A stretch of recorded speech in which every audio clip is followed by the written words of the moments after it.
Hi everyone.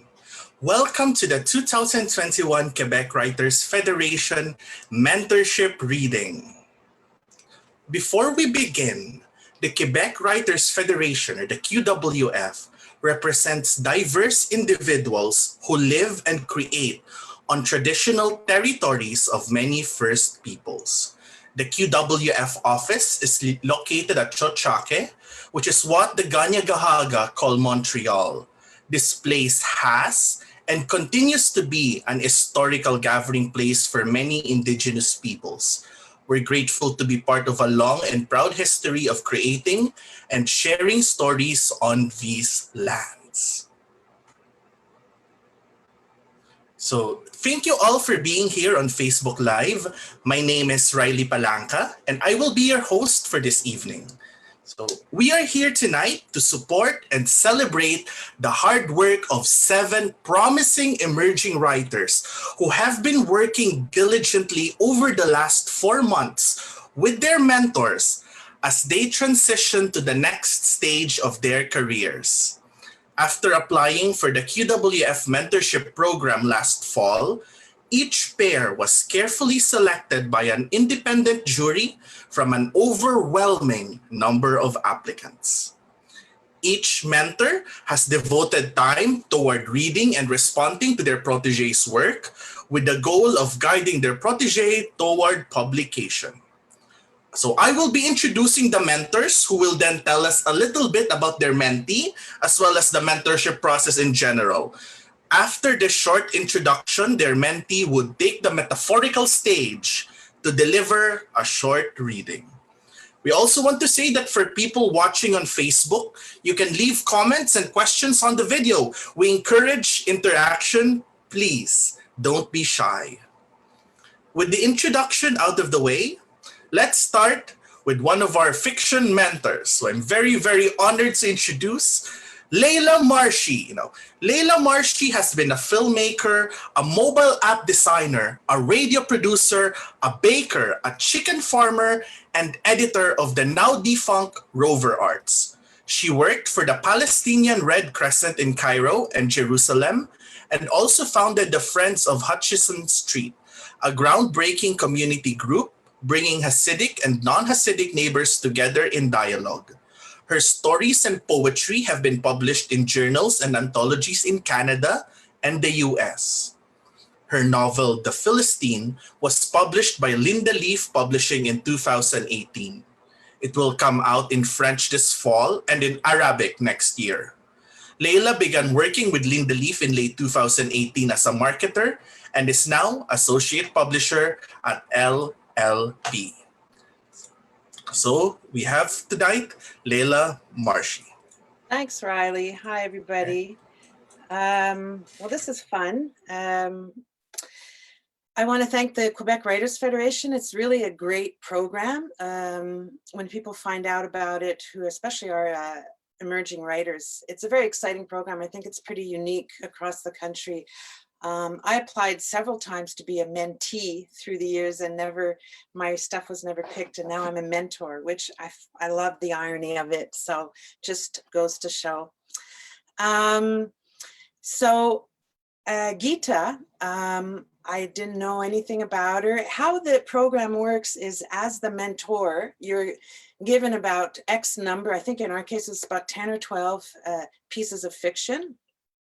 And there's no name attached, and you just read them and you kind of decide. So I had a list going on. I sort of kept putting some in my top 3, and then a day later I would read them again, and I just sort of kept shuffling my top 3.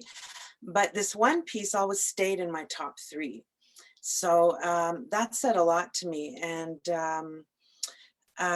what I liked about Geeta's submission, and what I ended up really being excited about her writing in general, was a lot of emerging new writers, a lot of writers, period. We all seem to think it's about finding the right word.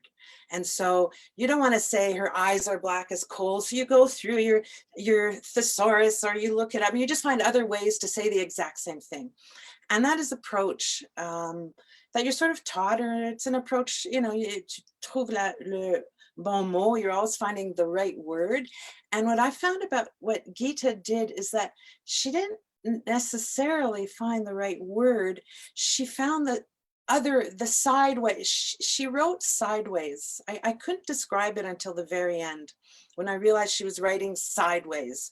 She wasn't writing directly on things. She was underwriting it and then writing sideways. And so I just want to tell you about one scene that just kind of knocked my socks off. And it was, to me, like a drop mic scene. It's like she can walk away from that scene and know she's a great writer. And so the main character is hiding from the police. I won't go on about the story. She might want to. It's a political, it's a story in a country that's falling apart politically. So our main character is hiding in a closet, and the soldiers come and they're going through the room. So they come to the closet and she's in there behind it, and he does this with the clothes. And she doesn't write a paragraph about how frightened the character is, but she says, among other things, and the hangers screeched. And so I realized that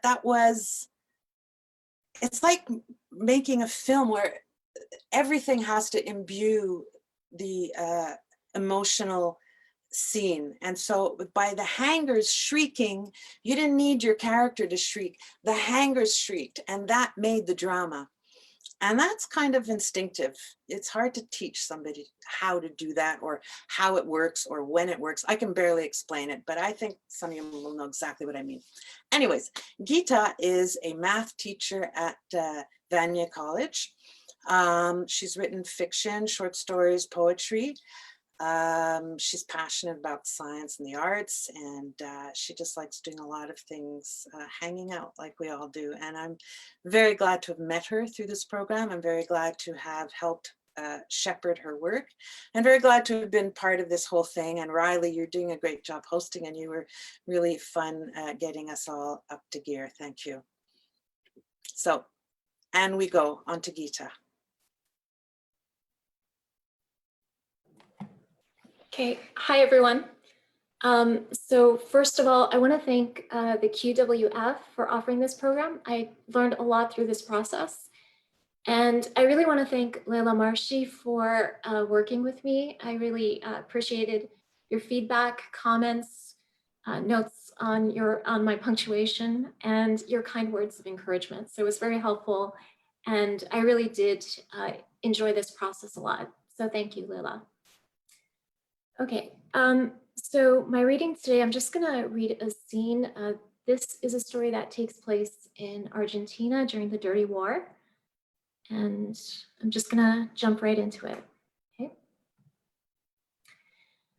I lost track of time. I couldn't tell where one day ended and the other began.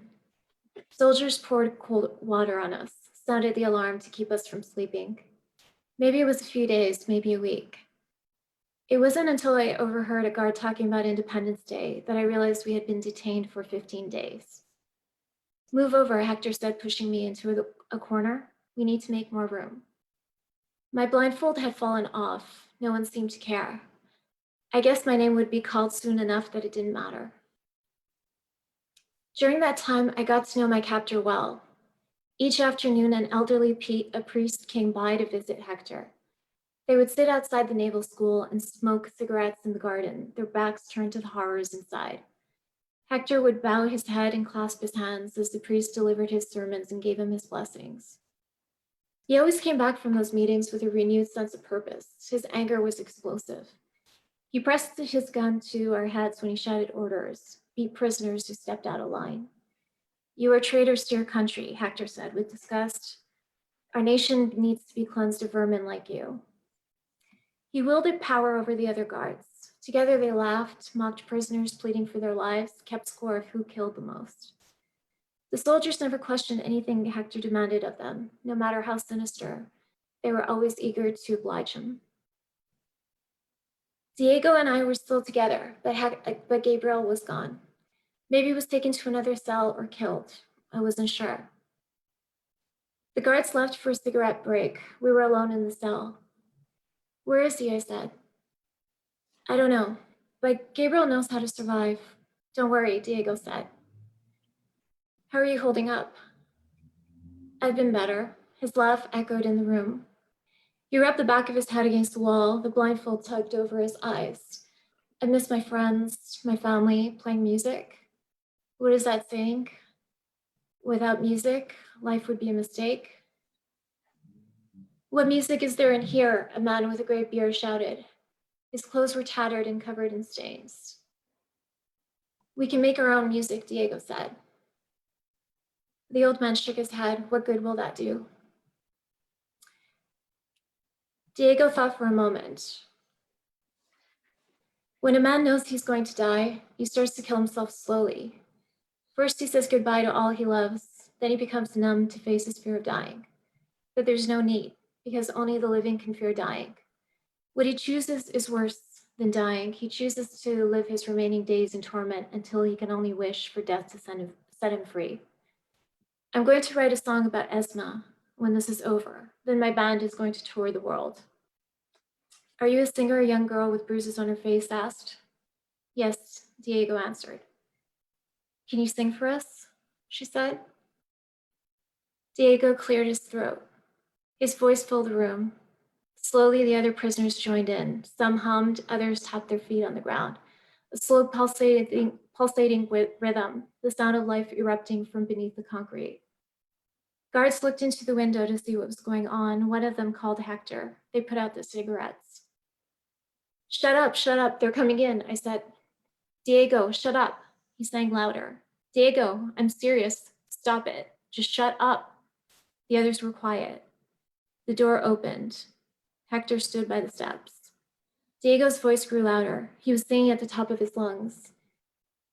They tried to blind us, but they did not know that we could see. They tried to enslave us, but they did not know that we were free. Hector waited until he finished. Good, very good, he said, clapping. Now count to 10. Why? Diego asked. You have such a good voice. Stand up and count to 10, it's an order, Hector said. Diego got up slowly. 1, 2. A blast echoed in the room.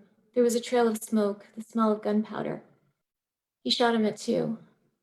Diego fell to the ground, his warm blood spilled on the concrete floor. Now, does anyone else want to sing? Hector asked. None of you? Come on, who wants to go next? How about you? Or you? The room was silent. 2 soldiers dragged Diego's body out of the cell by his feet. Thank you.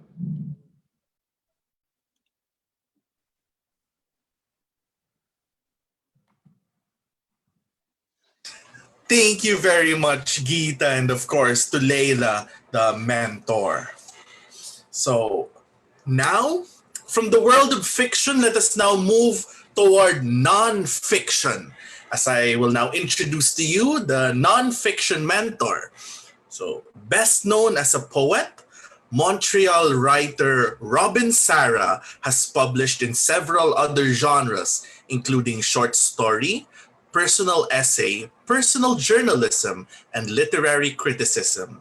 Her memoir, Music Late and Soon, will be released by Biblio Oasis in August.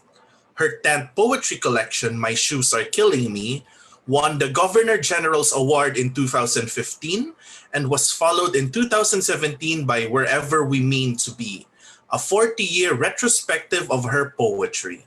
She has taught, led workshops, and mentored writers in a variety of programs, and from 2011 to 2021, she served as poetry editor for Cormorant Books.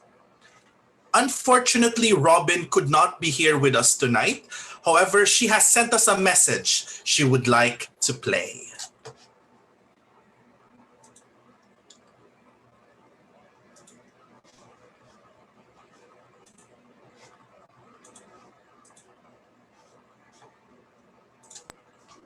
Hello, everyone.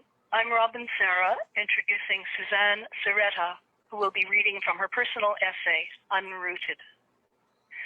Suzanne is an actress, an applied linguist, and a voice coach whose specialty is pronunciation. She calls herself the accent guru. She has a BFA in acting, a master's in applied linguistics, and more than 15 years of experience as a vocal artist and coach for actors on Broadway, off-Broadway, on TV and film. Not surprisingly, her writing until recently has been for theater, one-act plays, screenplays, one-woman shows, and monologues. It was only when a series of traumatic life events knocked her off her feet in 2017 that she turned to documenting her experiences in a journal as a way of coming to terms. What began as a personal therapy led to a QWF workshop with Joel Yanofsky, inspiring Suzanne to keep writing as a way of sharing her insights with others.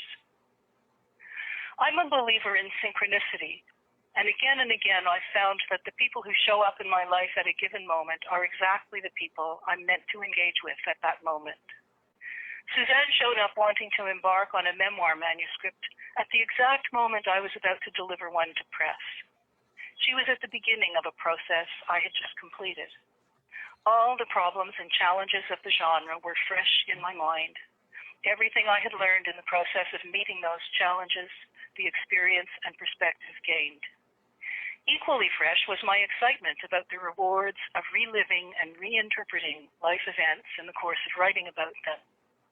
I was so happy to be able to pass on to Suzanne my own recently acquired toolbox, to head her off from making some mistakes I made, to spare her blocks and impasses, to give her confidence to trust her own instincts and keep her writing process freely inventive and joyful.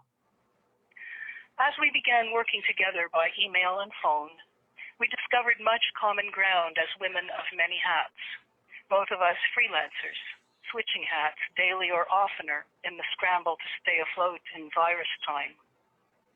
Both of us long-term jugglers, drawn to practicing more than one creative form, writing and acting for Suzanne, writing and music for me. Both of us spent formative years in conservatory, training in a performing art. In the course of offering feedback on Suzanne's writing, I often alluded to musical principles that immediately resonated with her because they were similar to principles she had learned from acting. It was fascinating for us both to see the parallels. And for both of us, the sound of a sentence, the rhythm and timing, was as important as the meaning. It was part of the meaning. Suzanne instantly understood my editorial suggestions and ran with them. For my part, I could often hear solutions to problems in her text based on my sensitivity to her writing voice. During this mentorship, I watched a promising draft, a personal story of sudden loss and unrooting, evolve and develop as Suzanne fleshed it out, filling in the outlines, adding detail and color, infusing it with metaphorical resonance. And I watched this story put out tendrils for stories to come, stories I can say with full confidence that I know she will write. It was a privilege to have a part in this beginning.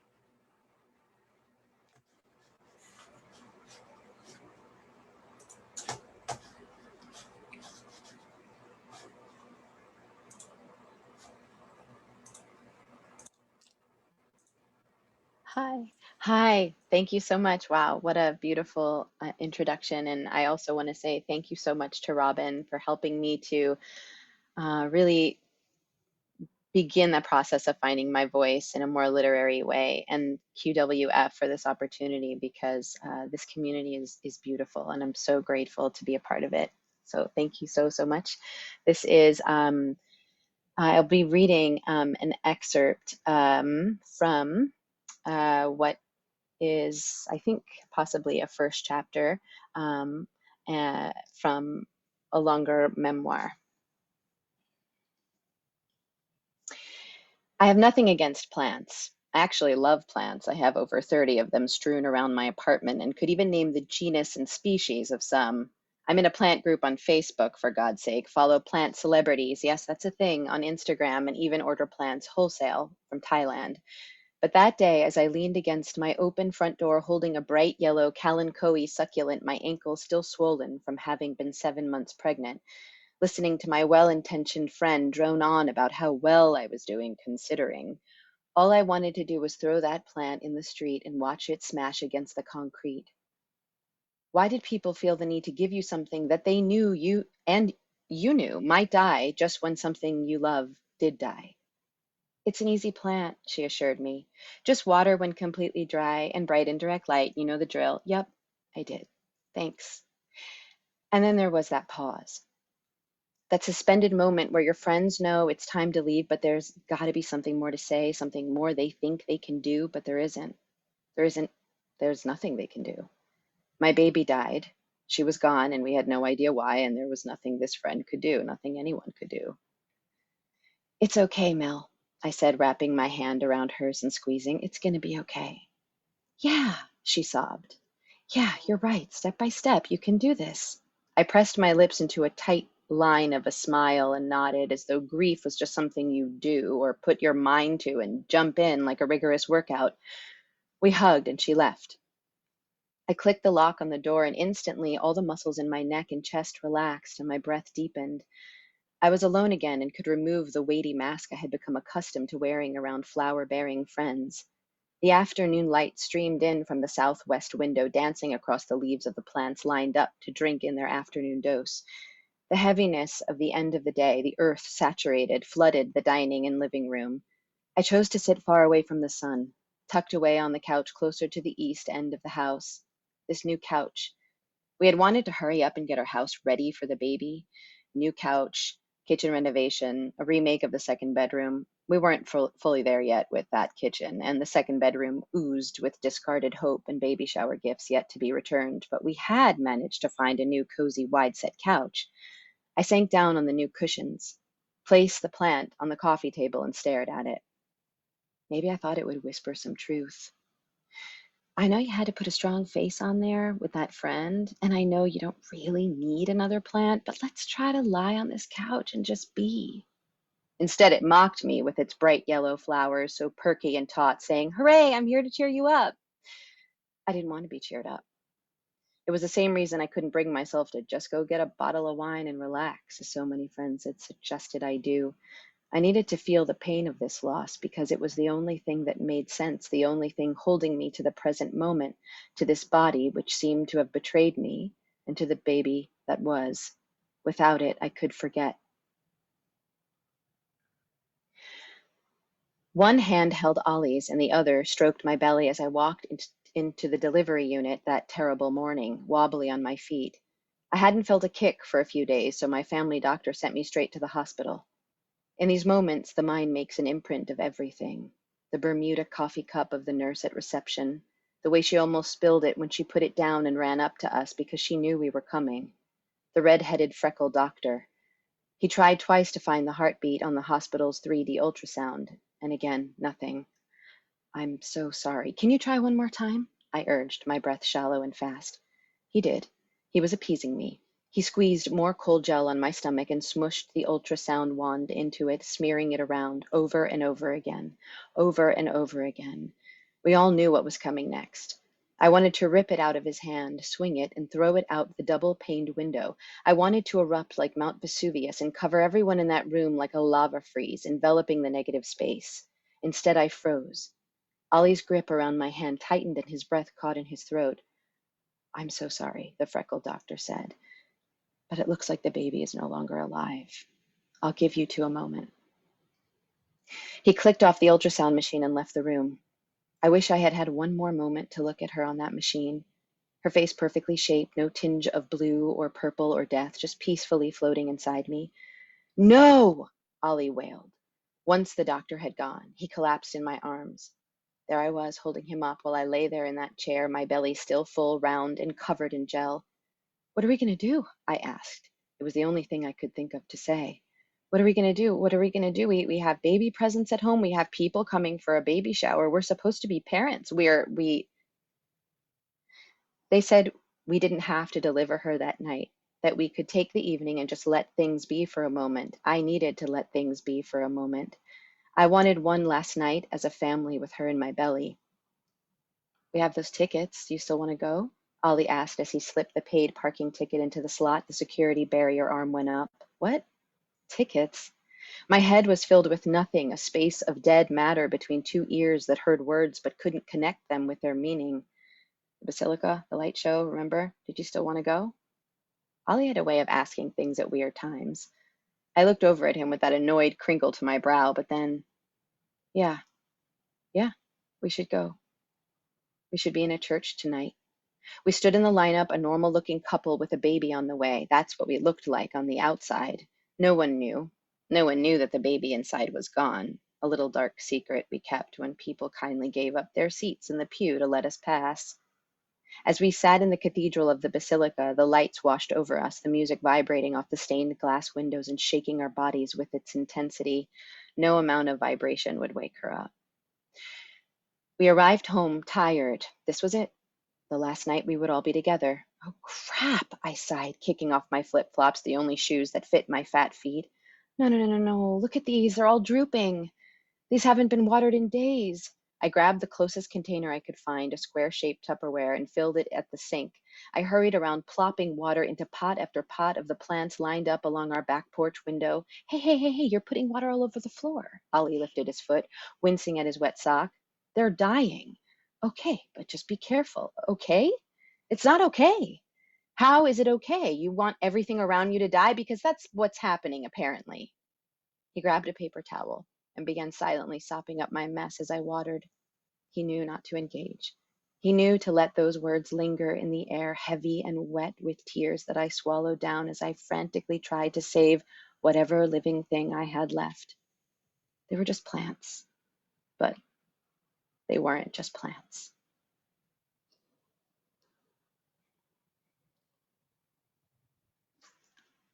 Merci.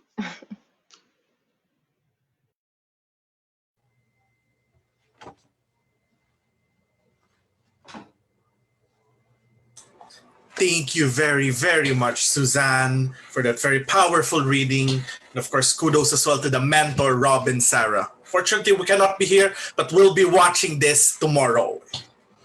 So now from, nonfiction, let us now move. We've been looking at a lot of prose, so now let us now look at the world of poetry. The poetry mentor we have for this season, we have Yusuf Saadi. So Yusuf Saadi's first collection is Pluviophile. His writing has also appeared in numerous journals across Canada. He currently lives in Montreal. Thank you, and hi, everyone. So I'm going to start by reading Jess's bio and then just talk a bit about their work. Jess Tran is a child to Vietnamese refugees. They grew up on Treaty 4 territory and reside there today. Formerly a spoken word artist, they applied to QWF in hopes of improving their work on page poetry. And I think Jess's poetry has improved incredibly in the short time of the mentorship, even though there were already so many jewels there to begin with. So in their application to QWF and in the first drafts that we looked at together, there was this image of a mother leaving Vietnam that caught my eye. It said, "My mother left that country with a whale that traveled with their boat the entire way. Was that a miracle? Was it the reason I was born?"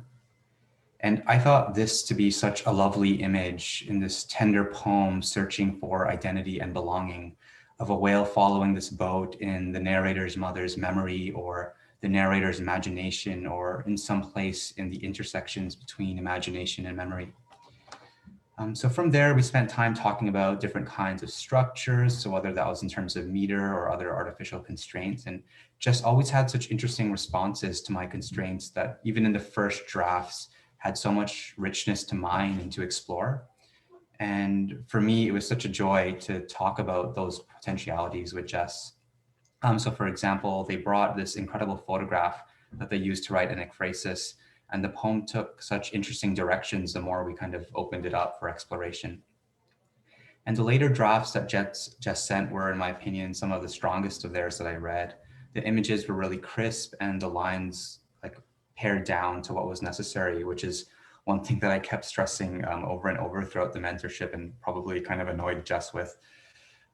Yet through these changes, their poetry never lost its kind of inherent emotionality, its focus on exploration of identity, history, and belonging.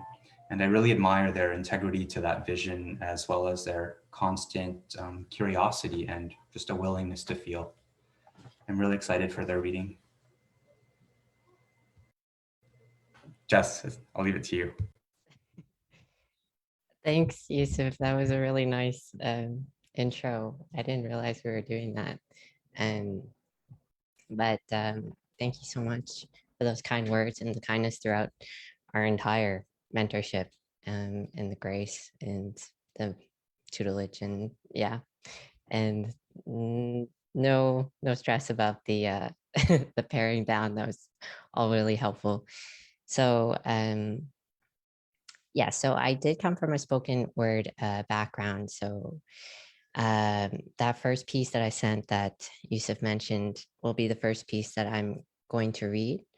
We worked pretty hard trying to get down to where it should be, because the spoken word piece was about like 15 minutes or 20 minutes, something like that, when we read it. So we tried to pare it down a lot and try to keep some of the essence. It's still a bit of a work in progress, but hopefully some of it still comes through in terms of the ideas around diaspora and queerness and transness. All right, so it's titled, My Mother Birthed Me, and or Doi Lavang Ngai Sao.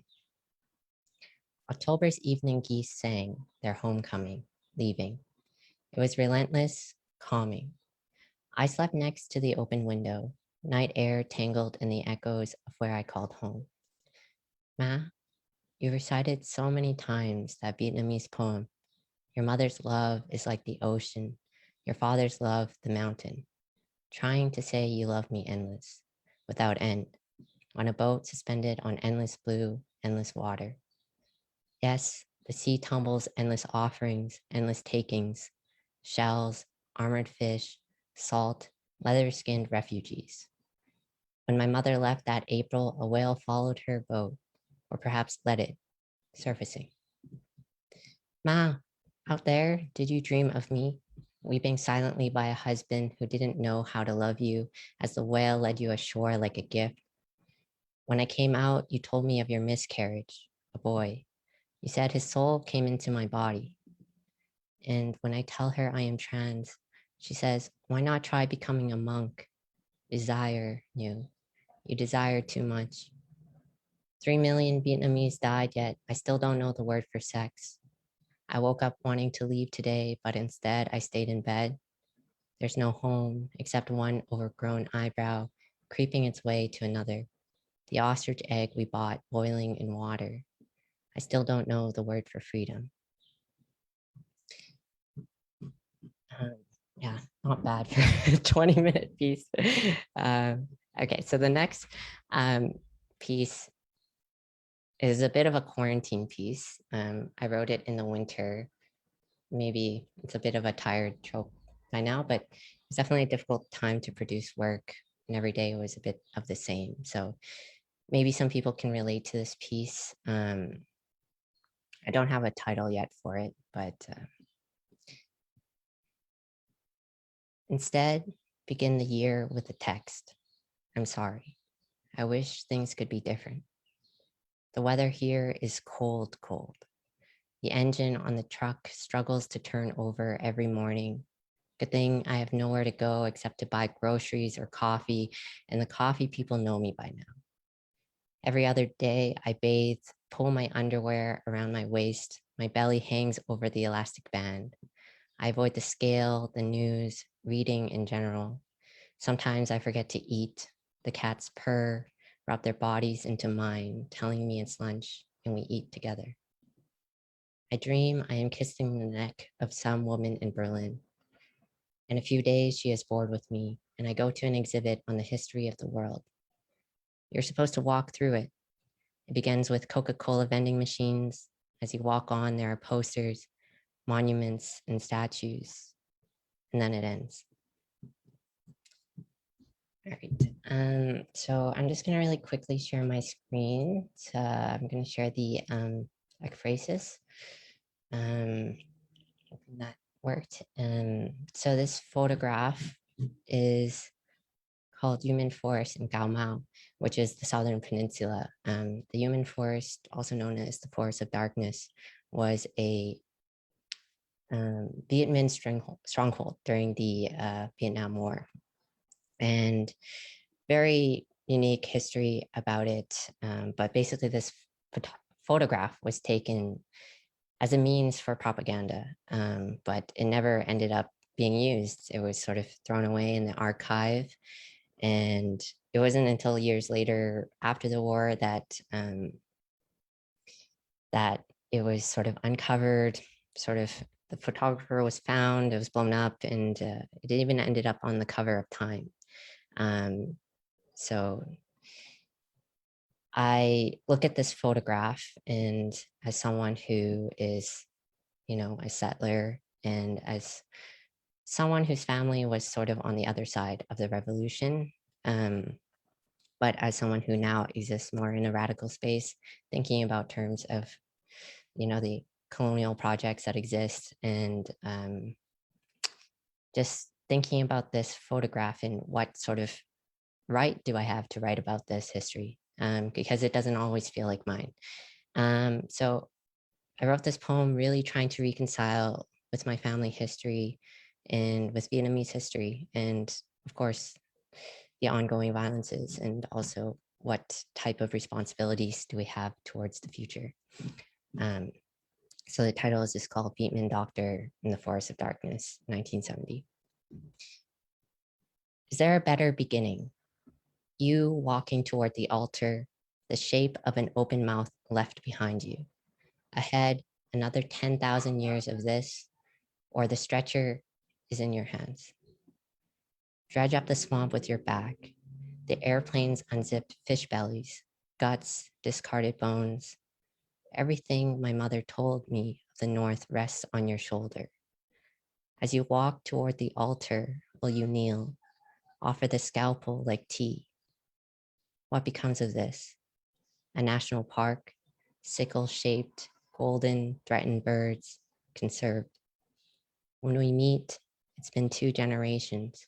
At Back's kitchen table in Toronto, she whispers Viet Minh as if she's still in that prison. Okay. Thank you, everybody.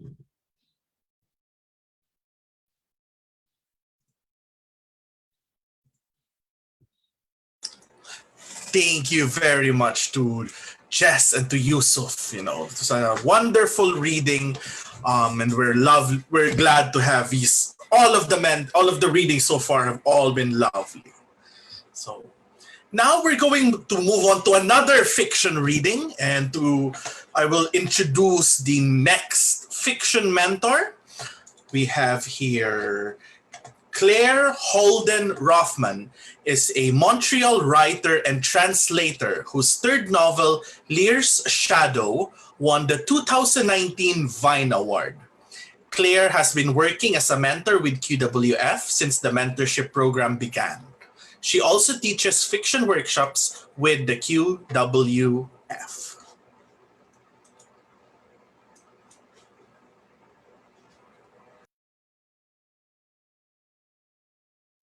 Thank you very much, Riley. I've unmuted. Okay. Good.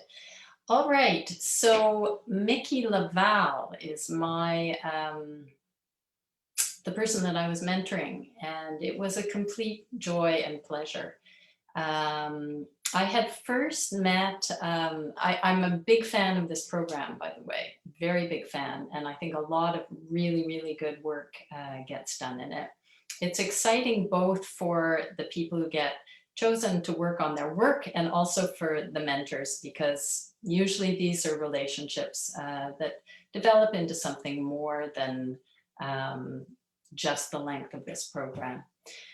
I first met Miki actually in a QWF writing workshop on the novel in the spring of 2020.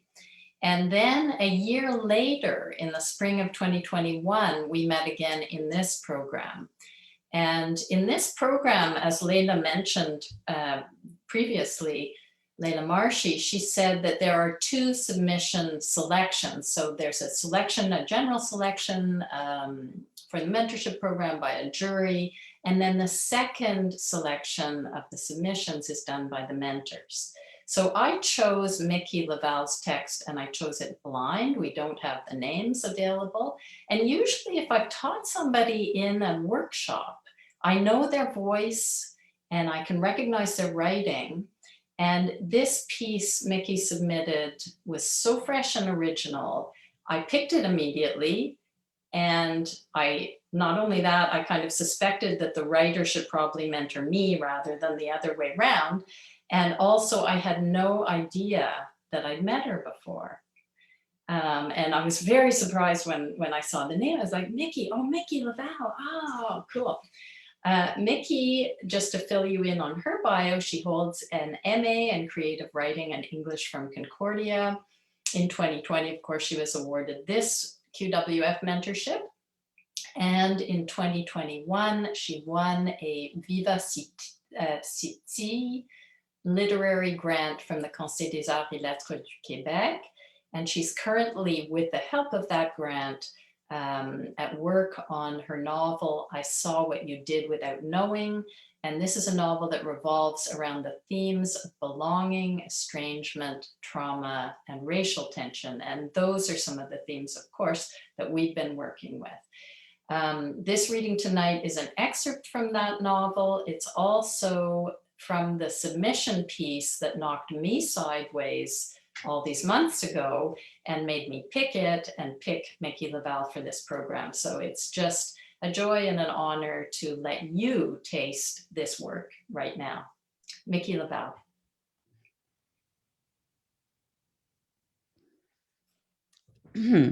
Oh, thank you so much, Claire. I am just going to jump into my reading first, and I'll say my thank yous later because I'm a bit nervous. So yes, I'm reading from the novel. It's one character who spent a lot of time trying to remember a particular day in her life when she was a kid. And after many years, she's kind of put the pieces together. It was deep midsummer. Already the air was hot and humid, as if a slow-moving weather system had rolled in and draped a sweltering blanket over the neighborhood. By morning, our house was stuffed with heat, which is why, feeling more lazy than pious, we never made it to church. So no, we were not among the pastel hats, breath mints, and church lace.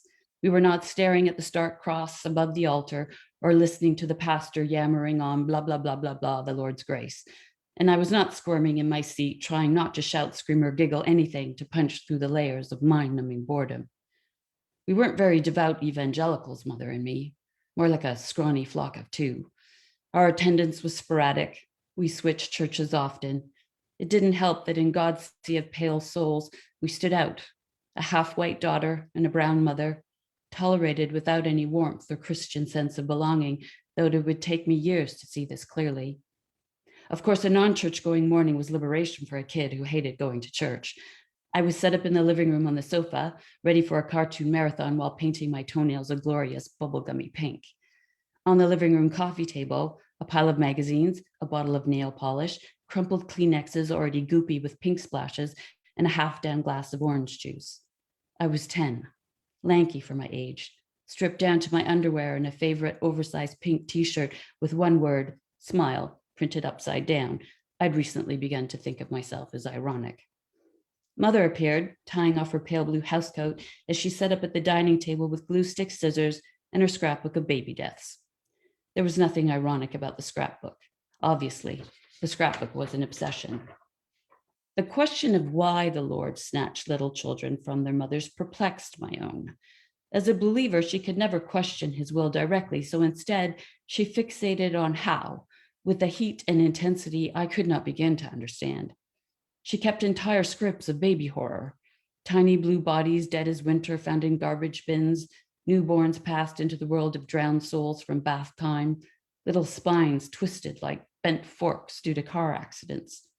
Her verdict?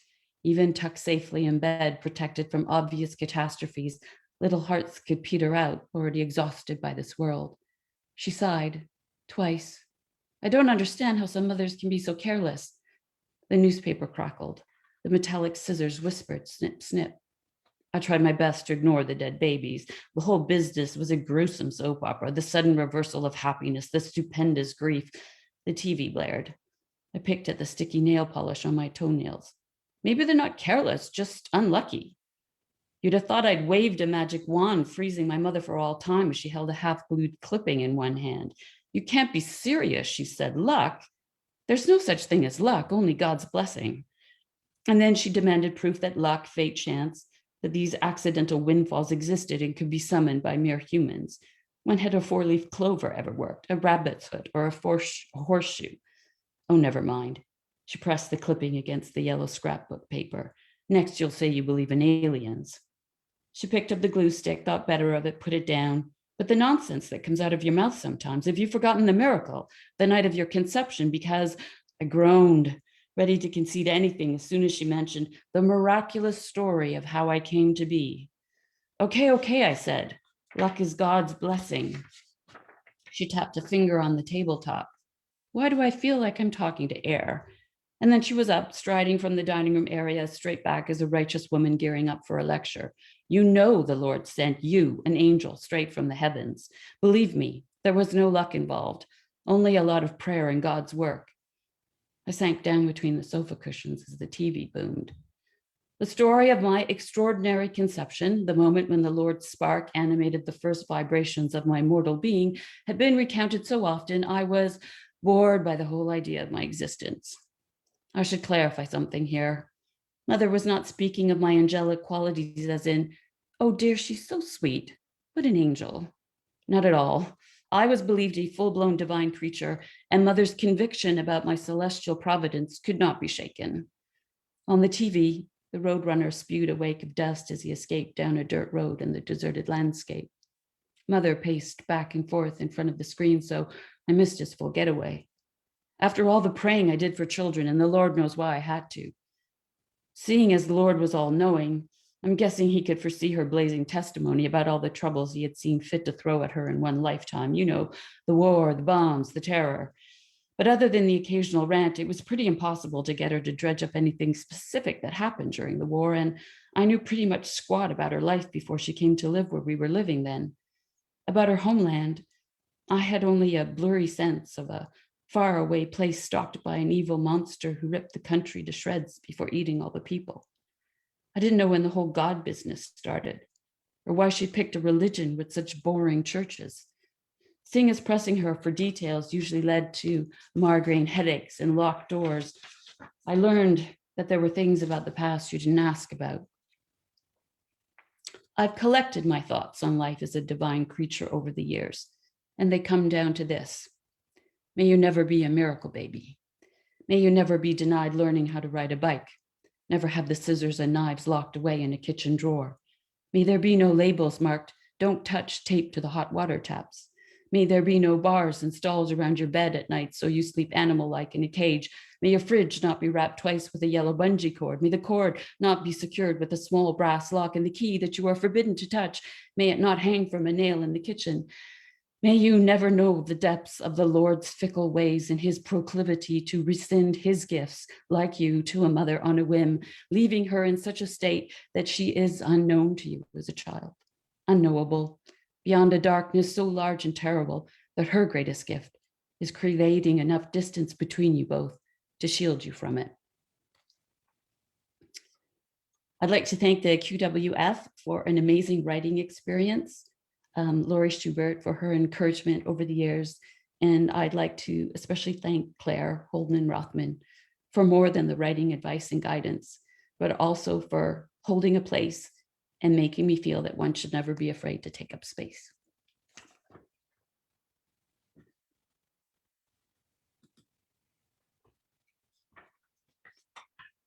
So thank you. Thank you. That was a beautiful message and also a beautiful, wonderful reading. So that was Miki and Claire. The mentor was Claire. So now we will now move on to our screenwriting mentee. But first, I'll introduce the screenwriting mentor, Jacob. So Jacob has spent the last 40 years following two streams of activity: producer and line producer of documentaries, television series, commercials, web content, and films of every genre, and award-winning screenwriter, script doctor, consultant, and educator. Jacob is the recipient of the WGC Award for the Best Screenplay for Stardom and is the author of The Golem of Hampstead, a collection of stories shortlisted for the QWF Concordia University First Book Prize. In 2019, Jacob co-produced the feature documentary Berlin Escape Artists, line-produced the Radio Canada documentary Vue de l'Hôtel, and co-produced Pink Lake, a feature film which screened at the Vancouver International Film Festival and others. So now we have Jacob.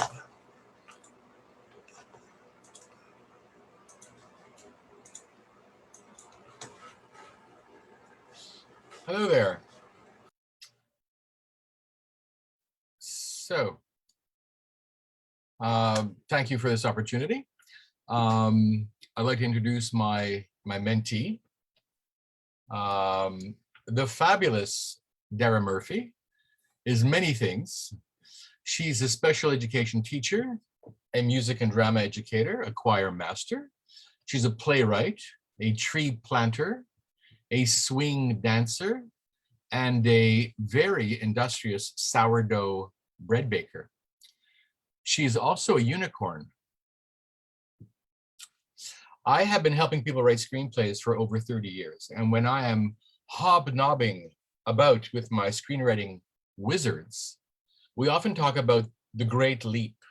This is not Mao's Great Leap. This is Great Leap in screenwriting. The Great Leap is what we look for in our clients or our collaborators. It's the ability to make big jumps forward as they learn the mysteries of the craft. Sadly, some people never make those great leaps, and their careers in screenwriting are very, very short. When I started working with Dara, two things were apparent. She had the ability to work really hard and generate pages. She could write and rewrite. She had what the Germans call Sitzfleisch, which is the meat necessary to sit on and write, and that's a good sign. And the second thing she had, which she really wanted to get to the stage where she could write dialogue. Now, I generally try to discourage my clients from jumping to that stage too quickly. And in Dara's case, I did everything I could to discourage her from going on to the dialogue stage. I made her work for weeks on her characters so that she would know them inside and out. I made her work for months on the plotting of her story, because after all, it was a suspense mystery and it had to be bulletproof. Dara worked extremely hard, but I could tell she was getting frustrated. Towards the end of our mentorship, we had our very first face-to-face meeting in a park where we went over the last details of her screen story before moving on to the dialogue phase. We had met prior to this moment by phone and by Zoom only. Even after the months of work, I was not certain that going to a dialogue stage was the best idea, but Dara really wanted to, and time was getting short. We couldn't disappoint all you wonderful people. So a couple of weeks later, I received the first 40 pages of Dara's dialogue screenplay, and that's when I realized I was not dealing with an educator or a playwright or a tree planter, a swing dancer, or sourdough bread baker. I was working with a unicorn. For indeed, when I do get together with other wizards of the screenwriting craft, we often talk about this fabled mythological creature known as, quote, the writer who makes great leaps forward when they're writing the dialogue version. I have heard of such creatures that they exist, but I have never encountered one until now. Dara has made an enormous leap forward. Her dialogue version is a wonder, and you're lucky to hear it here first. Well done, Dara. It has been a pleasure. Well, wow, that's so nice. Thank you so much, Jacob. It's been amazing to work with you, and I'm so glad you worked with me as you did, because it made me work really hard, and I think it made me better. So, my screenplay is a comedy about three friends in their 80s, Miss Miller, Carol, and Mavis, and they live in an independent living retirement home. And Miss Miller is growing pretty sad because her son wants nothing to do with her. and Mavis and Carol want to cheer her up. So since Miss Miller is a bit of a busybody who loves mystery novels, Mavis and Carol decide to plan a fake mystery. They steal the common room TV and they lay clues to implicate a fake imagined Russian mafia. But what they don't realize is that there is a real criminal in the residence stealing money from people, and all the clues and crimes are all getting mixed together. So when Miss Miller discovers Mavis and Carol are behind the stolen television, she's angry at being tricked, and she decides to turn the tables and scare her friends by letting them think that she has contacted the real Russian mafia. So I have some lovely actors here today to read some parts. Lynda Norse will be playing Miss Eileen Miller, Anne Elburn will be playing Mavis, and Clive Brewer will be reading the action and playing Bob, Jeremy, and Jake. Thank you. Interior hallway, first floor, Westmore Residence, day. Holding Mrs. Miller's phone, Mavis looks to see if Mrs. Miller is in the hallway. She knocks on Mrs. Miller's door, but there's no answer. Interior rec room, day. Mavis checks the rec room. She doesn't see Mrs. Miller. Exterior Westmore Residence, day. Mavis sticks her head outside. No Mrs. Miller. Interior hallway, first floor, day. Mavis returns to Mrs. Miller's door. She knocks again. Eileen! She tries the door handle. It's open. She cautiously steps inside. Interior front door, Miss Miller's apartment, day. Mavis peeks around.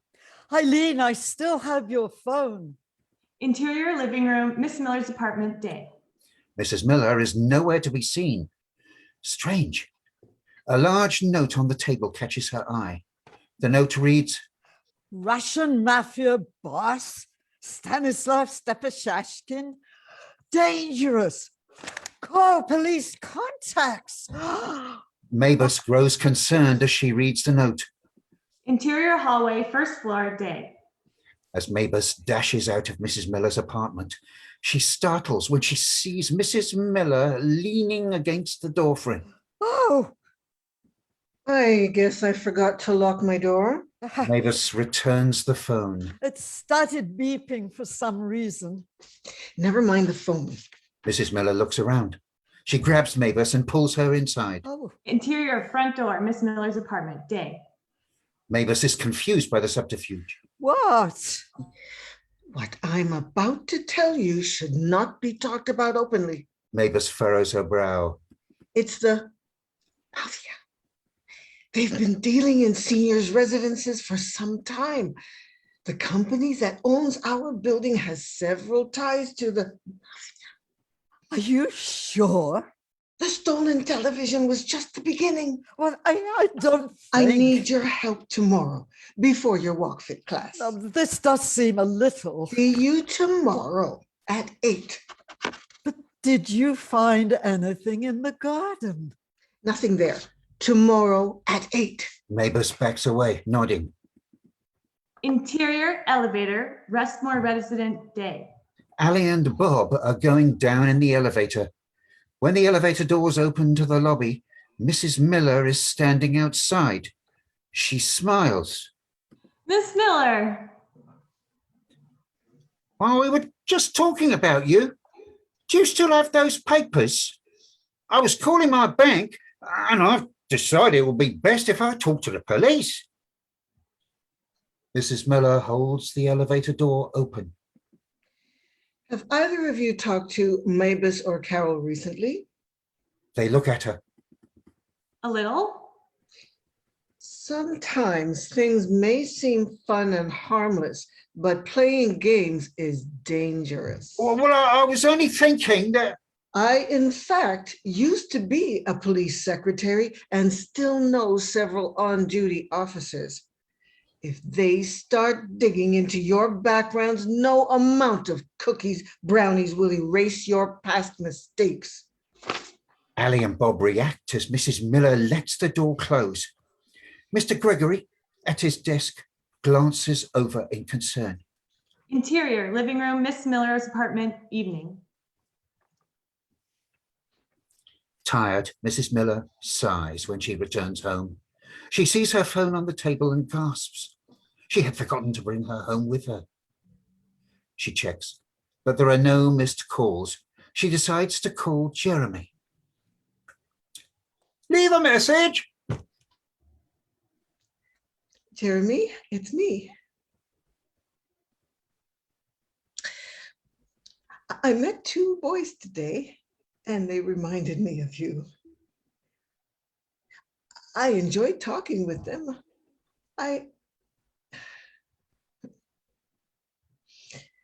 Wouldn't it be nice if everything had been a dream? If everything... She walks to the window, letting herself imagine it. But that's not the way things work, is it? When I made the decision to go to the police, I knew you'd hate me, that our relationship would be difficult to repair. I just hoped. She tries to keep herself from crying. Like I've said before, I thought I was helping you. She clears her throat. It's hard to wait by the phone. If you think we have a chance to, then call me on your birthday tomorrow. If you don't, I'll try to understand. She hangs up. She puts the phone down and sits alone in her darkening apartment. Interior, bedroom, Miss Miller's apartment, morning. Mrs. Miller is lying in bed, looking at her phone. Happy birthday. Wanting to bravely face the day, Mrs. Miller gets up. She puts on her socks, changes into a nice dress, fluffs her hair, and puts on some makeup. She makes a phone call. Are you ready? I'm all set. Interior, lobby, Westmore residence, day. Wearing their athletic clothing, Mavis and Carol wait for Mrs. Miller. I really don't think it's possible. You think she's losing it? Mrs. Miller approaches them. They stop talking and look at her anxiously. You know the van's outside. They nod. Mafia. Mrs. Miller starts walking towards the exit. I'm confronting them. You what? Exterior, Westmore residence, day. Mrs. Miller strides towards the vans. You're working a bit fast there. Are you sure this is necessary? Mrs. Miller stopped suddenly. The work You vans are in sight. You two stay here. Wave when I point at you, okay? This is all very... If things get out of control, run to the lobby and call the police. Oh, Eileen! We can't let them get away with this. Mrs. Miller continues towards the vans. Worried, Mavis and Carol watch as a young man, Jake, walks out from behind the vans. He's wearing a dark jacket and sunglasses. Oh, Mother Murphy. So that's my reading for today. Thanks again to Jacob, and big thank you to all the actors that came, and thank you to the QWF.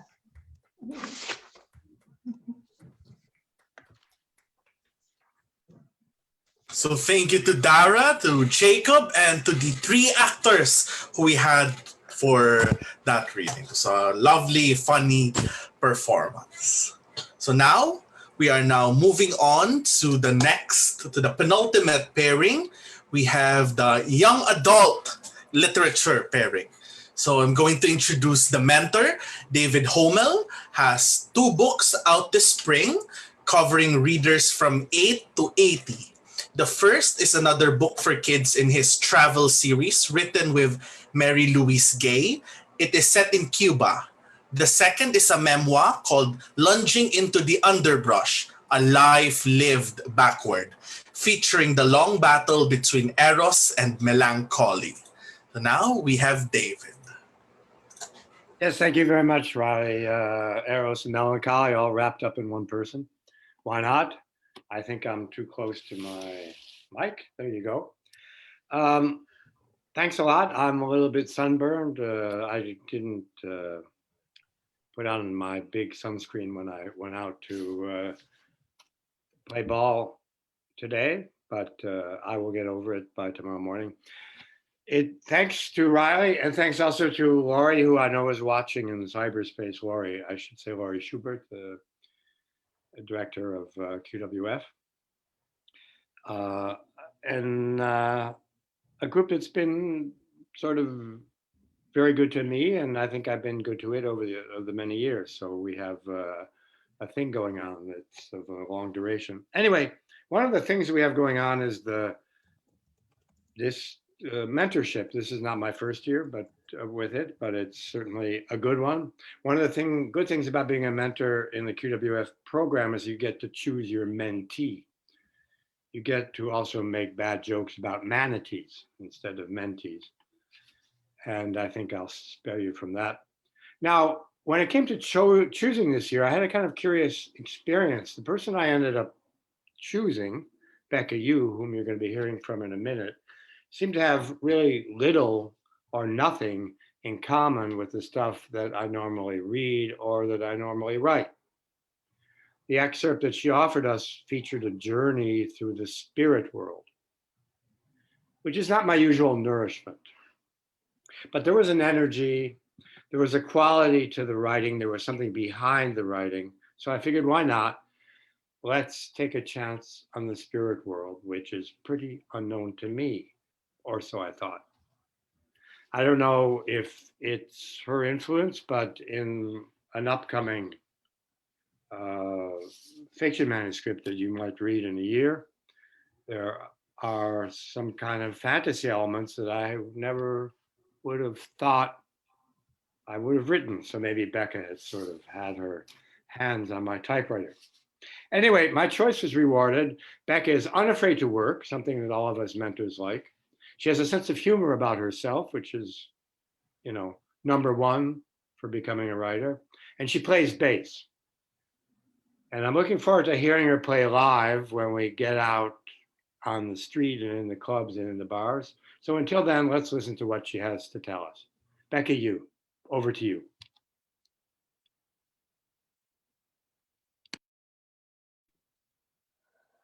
Okay. Hi, everyone. Thank you for being here. And thank you so much to David and the QWF for this opportunity and this experience. I learned so much about writing, about myself, and I'm really grateful for this opportunity. And yeah, of course, especially thank you to David, who, you know, has been a sounding board for my many, many, many thoughts. And like the support has really meant a lot to me, and all of the conversations about questions that have no answers, which is something that he said to me that really stuck with me. So thank you for that.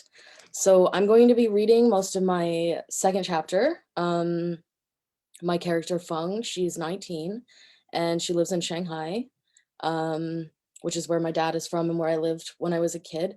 So yeah, she has just woken up in this strange world. She's been awoken by this little ghostly squirrel spirit named Xiaobing, who's like, you have to come with me. And so that's where we pick up.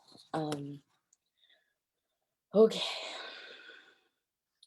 Xiaobing stopped in front of a small, unremarkable building. It reminded Feng of a post office or a notary. Sunlight glared off of the dirty windows, so she couldn't see anything inside. Come on, you're the last one. Everyone has already gone, the ghostly squirrel said while hopping in place. Above the doorway was a carved banner of dark wood with thick traditional characters. Most of the signs around the square were strange symbols that she couldn't read, but not this one. It said Bureau of the Dead. Feng felt a lead weight drop through her stomach as she read these words. She wondered if there was anything she could do to avoid going inside. Xiaobing scampered up her body and perched on her shoulder. It was a strange sensation. She could feel a slight weight, but not the scratchy little paws of a rodent. You have to go in, Xiaobing whispered in her ear, clinging to strands of Feng's black hair for balance. It was easier to go inside than resist, but her hand was shaking as she pushed open the gritty glass door. Inside was a square room with a long wooden counter stretching across the back. A few chairs by the window, flame-lit lamps, dusty decorations, and not much else. It didn't matter because all of her attention was drawn to the spirit sitting behind the counter. They were nothing like Xiaobing. This one spirit filled most of the space behind the desk, a fourth the size of the whole room, with their head only a few feet from the ceiling. They looked amphibian in nature, covered in golden orange scales, with large, wide-set black eyes and a fish-like mouth. They reminded her of a goldfish, if a sumo wrestler humanoid version of goldfish existed, and wore royal blue robes. They looked as solid as anything, unlike the wispiness of Xiaobing. On the desk sat a placard of the same carved wood as the sign outside, the Jin Hua. I told you there was someone else coming, Xiaobing boasted, but the spirit ignored her, looking at Feng. Who are you? How did you get here? The Jinhua asked, leaning closer to get a good look at her. Feng found herself staring into their eyes, each one half the size of her own head. They were like pools of space, going on and on and on. Their voice was deep, but kinder than she expected.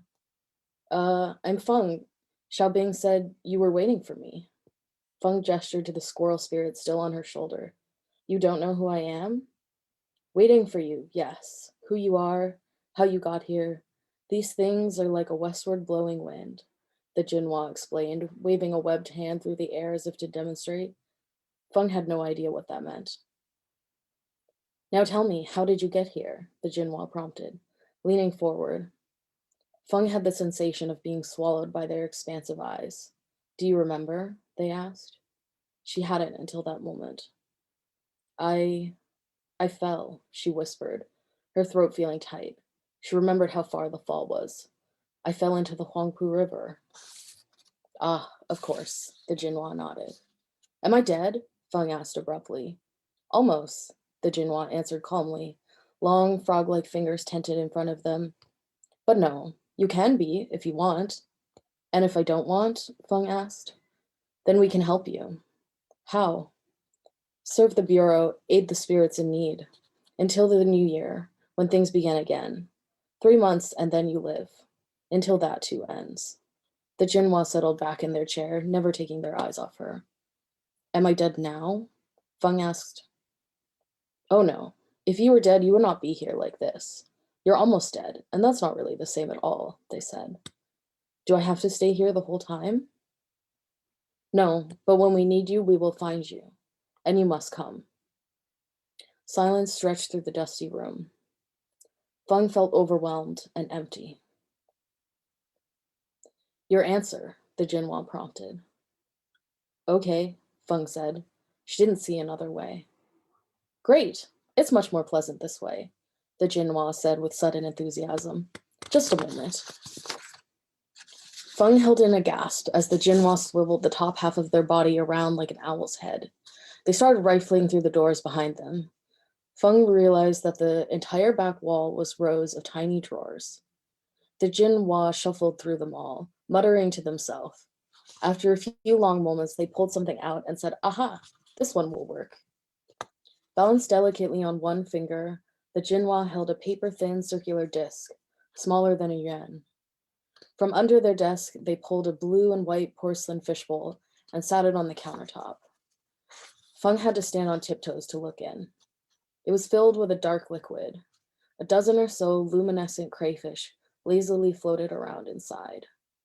Hold out your hand, the Jinhua instructed. Feng obeyed. They dropped the disc into her palm. It was opaque and iridescent, like how she might imagine the scale of a dragon.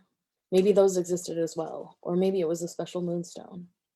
Now submerge it, the spirit tapped the bowl between them. What? Feng asked. The Jinhua didn't repeat themselves, just tapped the bowl again. Feng looked in the tank. Before she could lose her nerve, she closed her hand over the disc and plunged it into the water. Instantly, the crayfish swirled into a frenzy around her fist. The water bubbled with their movement, and she would only see streaks of light as the crayfish darted frantically. She wanted to pull back, but found that she couldn't. A pinch on her palm caused her to unclench her fist and drop the disc. She felt a pressure on her forearm. Just as quickly as it began, the crayfish were calm. She could move again. Feng pulled her arm out and felt for the disc with her other hand. She could feel it beneath the damp skin on her inner forearm, above her wrist. She pushed down on it and could see the outline of the disc. It didn't hurt. There was no mark where it had been inserted. It will allow you to pass through the barriers between your world and ours. You will find many now that you can see. But be careful where you stray, the Jinhua said, leaning closer to her again. Feng shivered under the gaze of their unblinking eyes. Now go, the Jinhua said, waving her away, already looking down at their desk again. There's nothing more here. Feng hesitated. Xiao Bing, who had been sitting quietly on Feng's shoulder, tugged her hair to get her attention. Let's go. I'm going with you, she said. Feng felt some comfort at that. She left the bureau, filled with more questions than when she arrived. So, thank you. So thank you very, very much to Becca and to the mentor David. It was lovely. It was absolutely lovely. So we're now at our last reader of tonight. So the recipient is actually quite special. It's the recipient of the Mairuth Sarsfield Mentorship. So this is actually the sophomore year of the Mairuth Sarsfield Mentorship Program, which is part of the QWF Fresh Pages Initiative, a program that aims to provide opportunities for racialized and underrepresented writers in Quebec through scholarship and mentorship. The Mairuth Sarsfield Mentorship Program honors the achievements and the spirit of Montreal's own Mairuth Sarsfield. A multifaceted Black woman, Sarsfield was an author and a journalist among many other talents, and remains a beacon in our community for proliferating justice through her storytelling. So to introduce the recipient, I'm going to first introduce the mentor. So the mentor is H. Nigel Thomas. H. Nigel Thomas is a retired professor of United States literature. He has published dozens of essays in literary journals and anthologies, as well as 12 books that include short fiction, novels, essays, and poetry. His novels Spirits in the Dark and No Safeguards were nominated for the Hugh MacLennan Fiction Prize. In 2000, he received the Jackie Robinson Professional of the Year Award. In 2013, Laval University's Homel Createur Award, and in 2020, Black Theatre Workshop's Martin Luther King Jr. Achievement Award. The Voyage, a collection of poems, will be published in 2022. He is the founder and English language coordinator of Lectures, Logos, Reading. So now we'll pass it on to Nigel. Thank you, Riley. It's a pleasure being here. It's a pleasure being connected to QWF that does such wonderful work for English language writers in the province of Quebec. I, as you said, the mentor for Lynda Bailey. Lynda is someone who describes herself as having had a passion for reading. She describes herself as not being a typical writer. Indeed, this is her first attempt at writing fiction. She has worked in the past as a teacher, and at present, she works as a psychiatric nurse.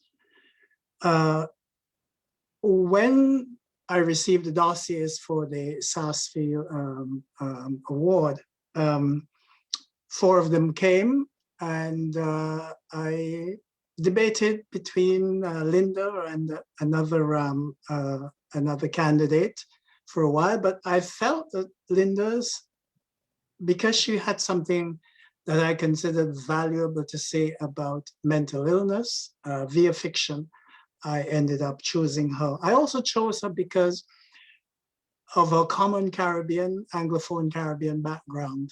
And it meant that we could at least understand the issues where she's coming from, having been shaped by a similar culture. Lynda's novel is also about newlyweds from radically different cultures, actually getting to know each other in the midst of a mental illness crisis. It was a joy working with Lynda. As together, we both worked on ways of showing the story, depicting the story. It was also quite rewarding for me to watch her herself discover techniques on her own and apply, of course, those that I suggested. So that essentially is what I would say, and I turn it over now to Lynda. Thank you, Nigel, for your kind words and for actually working with me and helping me as my mentor. I feel like you took me by the hand and actually led me through the process of writing fiction. And, you know, to you, I owe this. Also, a special thank you to the Mairuth Sarsfield Foundation for giving me this wonderful opportunity, and to Laurie Schubert and the QWF for making this possible. Hello, everyone. I'm working on a fictional novel set in Montreal. The main character is Jonah, who is a mentally ill patient on a psychiatric unit in the hospital. His wife is Aisha. Jonah gets a weekend pass at home. He's not compliant with his medications and has auditory and visual hallucinations, as well as paranoid ideas toward his wife. Okay, it begins. Aisha takes my jacket and hangs it in the cupboard. I walk straight into the bedroom. The bed is neatly made. I look under the bed quickly, and then in the clothes closets, and push the clothes left and right. I look round. Aisha has quietly opened the bedroom door and is staring at me. What's wrong, Jonah? Nothing. Nothing's wrong. She scowls at me, her arms crossed on her chest. I was just looking to see which clothes I would take back to the hospital with me. That's all. Come, Jonah, let's have some tea. I miss having you around. Yeah, right, I'm thinking. You must be so happy to have the coast clear for you and Sean all these weeks. She looks at me and winces. I smile, happy to be home. We go out to the kitchen together. Aisha puts on the kettle. I take out the teapot and teacups. She puts out 2 plates and a platter of fruit. On the plates, she puts some cheddar cheese cubes and whole wheat crackers. I turn the kitchen radio on to 95.9 Virgin Radio. They're playing hits by Shania Twain. I turn the volume low. We're both listening to "You're Still the One" while we have our tea. It's just like old times, having tea with my wife at the kitchen table. How I miss the old times, I say. Me too. I think about it a lot. I hope those times will come again. Well, you know what you have to do to bring them back. You know, Jonah, this is a work in progress, and it's up to us to get to the bottom of it. There's a lot we need to do to get beyond this impasse. It starts with the acceptance of your diagnosis and complying with the treatment. There you go again. It's always me, never you. The mood is now lost. What is happening to us? How did we get here? Aisha blames me for the problems in our marriage. She can't accept it's to do with Sean. Aisha goes down to the laundry room in the basement. While she's gone, the phone rings. I answer. The caller speaks in a language that sounds like Chinese. I wonder if it's Sean and he's doing this. because it is I who answer the phone. I write the number down, compare it to the phone list. My suspicion is confirmed. The number is listed daily, sometimes 2-3 times per day. That's it. Let's see how she explains her way out of this one. She's gone a long time. It gives me a chance to look into her drawer and clothes cupboard. There in the cupboard, among her blouses are 2 shirts, one white and the other blue. Long sleeve shirts at that, the type of shirts Sean wears. I check the size, perfect fit. Now I have the second proof. Let her deny it now. I can't wait until she comes back from the laundry room. I flush the 2 pills of Abilify that the wooden-faced nurse gave me. I want Grandpa back. I need someone to talk to, someone who's on my side. Aisha returns, carrying a laundry basket of folded clothes. Aisha, when you finish putting away the clothes, we need to talk. She comes and sits on the couch across from me. Don't look so surprised. I take a deep breath and stare into her eyes. Whose number is this that calls this phone every day? What? You heard me. What number, Jonah? She feigns ignorance. Look, I show her the caller ID every day. And here, twice. You see? 3 times yesterday. She's silent. Did you suddenly lose your tongue? Why can't you answer me? Jonah, those are robocalls. They're in a language that sounds like Chinese. I've tried to block them repeatedly, but it doesn't work. I just gave up and stopped answering. Yay, fine excuse. You have an excuse for everything.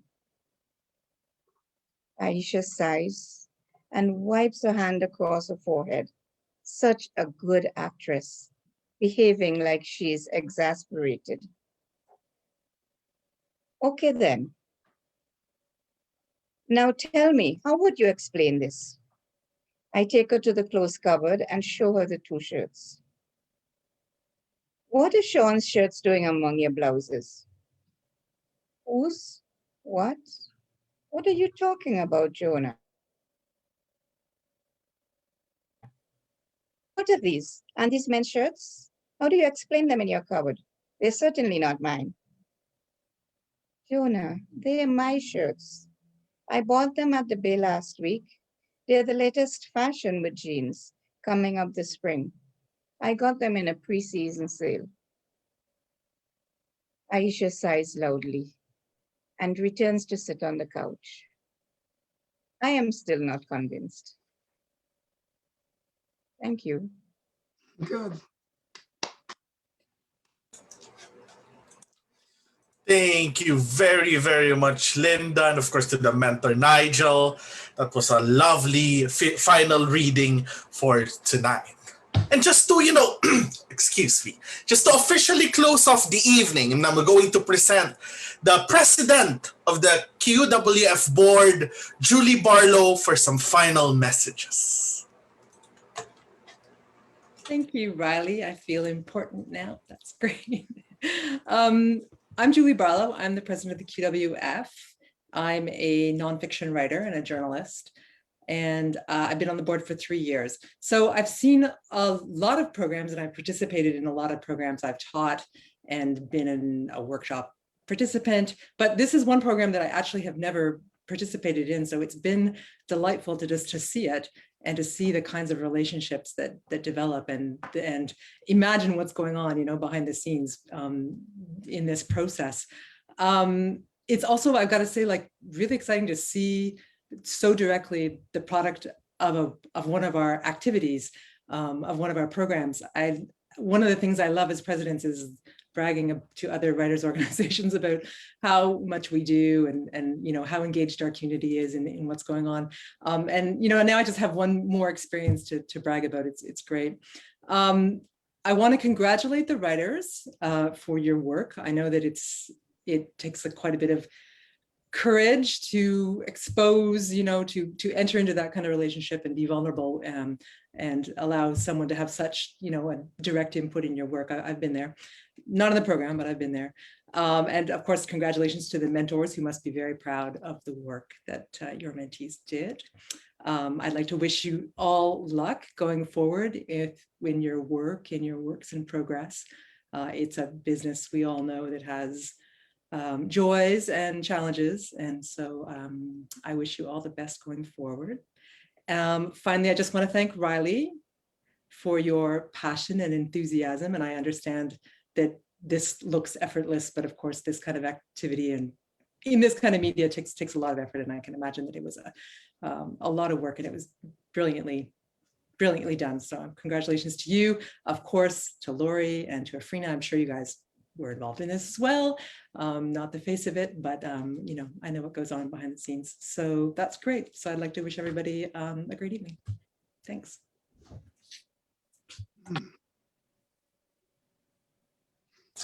Thank you very much. And there you have it, everyone. Final messages from Julie Barlow. And that is our show for tonight. Thank you very much for being here. Once again, it has been a pleasure being your host. My name's been Riley Palanca. Have a lovely Saturday. Bye. Okay, great.